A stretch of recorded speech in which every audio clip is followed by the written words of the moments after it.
It's easy to show games where you are doing well and all of your teammates play decent, but what about games that start pretty badly? Today I will show you how you can come back from a losing game with Zed.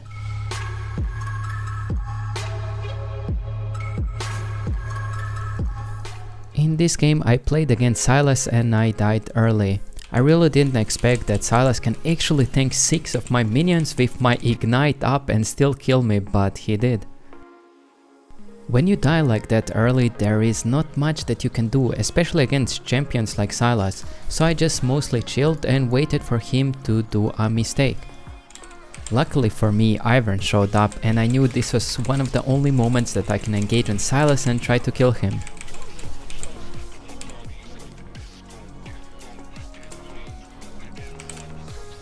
This was my only saving grace in lane, because I could buy Eclipse early on and even match Sylas at that point. I saw one more opportunity to kill him, but sadly we only traded 1-for-1 because Udyr came.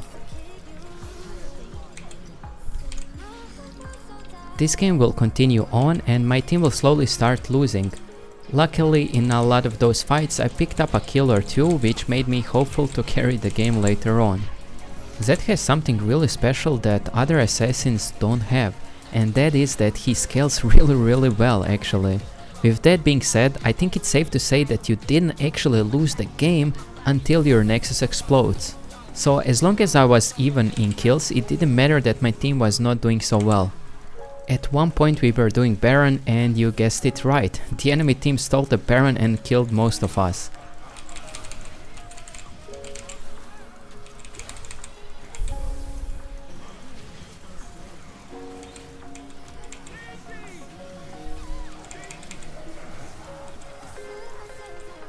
So how do you actually come back from those games?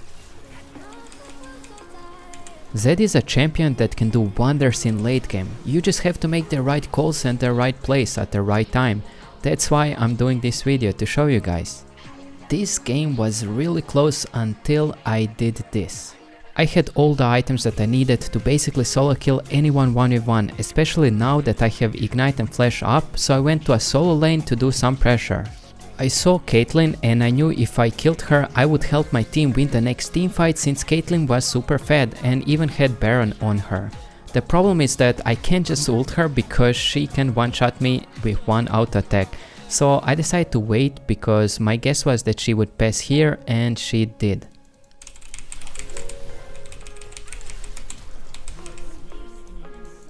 I took the chance and killed her when she didn't expect anyone coming at her. That did not yet win the game, but my team got some more breathing room. The problem is that my team was still losing even when the fed enemy AD carry wasn't there.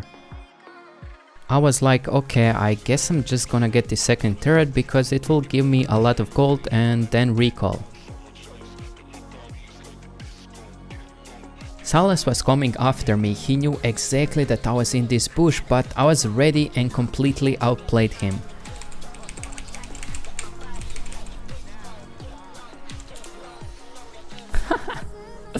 Brother really was feeling himself there. All of that gave me a huge lead. I had 3000 gold in the bank. Now I became a huge threat to the enemy team because I got a lot of levels and a lot of gold of those plays. I bought Yumu so I can make some really good picks on the enemy team if they overextend. Not many champions in the game can do what I'm about to just do. Late game Zed deals tons of damage. I saw Caitlyn for a moment and I knew exactly if I use my Ghost Blade, ult her, I can just one-shot her and even get away if the enemy team is not going to be ready in just 0.5 seconds. Just look at this. And she is gone. It's already 32 minutes in the game, so the death timers are huge. I pinged my team that we should go to the inhibitor turret, so we went for it. You can see how huge of a deal can be if you just kill one person in the late game. Without Caitlyn, they can't play the game, they can't win the teamfight.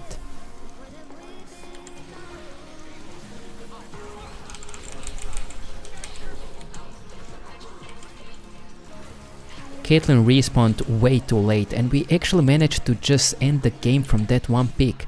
That's why late game Zed is so huge and you should never surrender. The game is not over until it's actually over, trust me. What the fuck, this game was so boring until I just won it by popping off. Holy. In the second game that I played, we were extremely behind and even lost 2 inhibitors. I went for the Ravenous Hydra build here because most of the time I was just defending and clearing minion waves because we were so behind. So how do you come back from a game like that?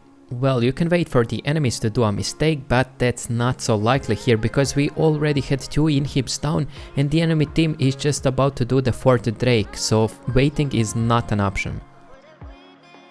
I had to do something to make a comeback in that game. It all started here. I stole the Skylo Crab from Ashe, revealing her and Soraka. One of the best positionings you can have with Zed is coming from the other side of your teammates. On that way I created a clutch point for Ashe and Soraka and they didn't have much room to run away from us. This was such a huge pick because now we can actually deny the Drake soul from the enemy team. I knew that Lilia might try to steal it and that's why I stood here and waited for her.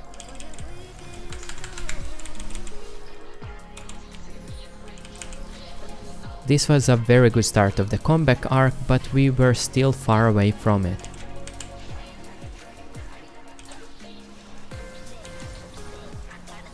The next thing that I noticed is that Fiora was alone split pushing the only lane we still had an inhibitor in, so I decided to help my teammates stop her. On my way to her I saw Soraka again split up from the team, so I just decided to run her down. Here you can already see the strength of Zed's late game because you can just engage on somebody and since you have such low cooldowns, you can just run away when needed. I almost killed here Ashe as well, but she managed to dodge my last shuriken. Maybe you have already noticed it from this game, but recently I started to take Ignite plus Teleport almost every single game. Why? Well, as you could have seen here from this clip, I didn't really need Flash. Ignite can help you get so much pressure and kills in lane, and Teleport is a must take every single game. You should try taking Teleport plus Ignite, I'm telling you it's really good. After killing Soraka I went back, but the enemy team started a fight again. Luckily, since I have Teleport I can just join the fight again. Zed has tons of burst damage late game, especially if you have Hydra, so you can basically kill people with WEQ, swap out attack Hydra. Those sequence of events left the enemy team really scattered and they were never grouped, which was perfect, especially for champions like Zed and Akali.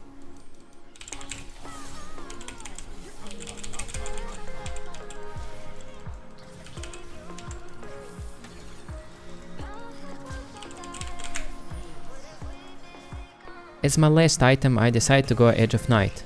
Also, I always buy Elixir of Iron. It's the best elixir for Zed late game since you already have enough damage, you just need a bit more survivability.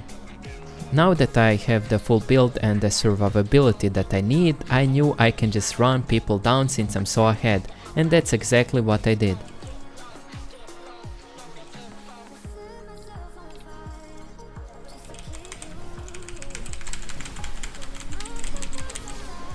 That allowed us to get Baron. The enemy team tried one last attempt of saving the game by backdooring, but if you have Teleport that's no problem for Zed late game. I just TP'd back and showed them that they got outscaled pretty fucking hard. In season 2024 Zed is the one that outscales, believe it or not. Now I knew that if I just go mid we can possibly end with Fiora and Gragas being dead, and that's what we did.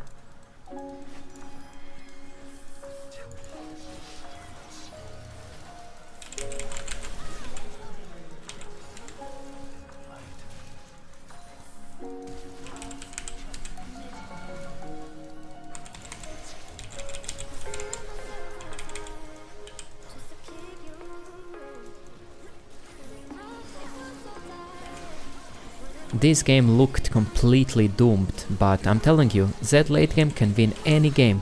Just don't give up and keep trying. Thank you guys so much for watching and see you guys soon.